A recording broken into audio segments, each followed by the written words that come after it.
গোমতী জেলার উদয়পুর থেকে একটি ভিডিও ফুটেজ আমাদের অফিসে এসেছে, যেখানে দেখা যাচ্ছে ঘড়ির কাঁটায় তখন 10:30 পশ্চিম খুপিরং পঞ্চায়েতে তখনও পঞ্চায়েত সেক্রেটারি থেকে শুরু করে জিআরএস দপ্তরের কর্মীদের দেখা নেই, তখনও দরজা বন্ধ, ঝাঁপ বন্ধ রয়েছে অফিসের।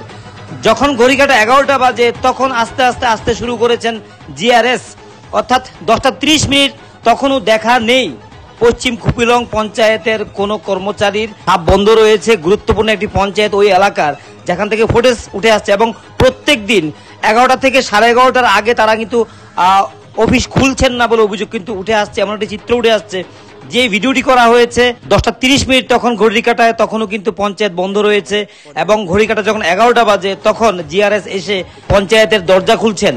উদয়পুর মহকুমা থেকে যে ভিডিওটি ফুটেজটি আসছে পরিষ্কার বোঝা যাচ্ছে কর্মসংস্কৃতির অবস্থা উদয়পুর সহ গোটা গোমতী জেলার একই চিত্র ধরা পড়ছে, এবং প্রত্যেক দিন একই সময়ে এভাবে দেরি করে আসছেন পঞ্চায়েতের আধিকারিক থেকে শুরু করে কর্মীরা।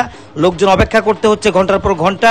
তো এই হচ্ছে চিত্র কর্মসংস্কৃতির, এবং স্থানীয়রা এ নিয়ে কিন্তু বারবার অভিযোগ করছেন, যদিও সাহস করে প্রকাশ্যে তারা অভিযোগ করতে পারছেন না।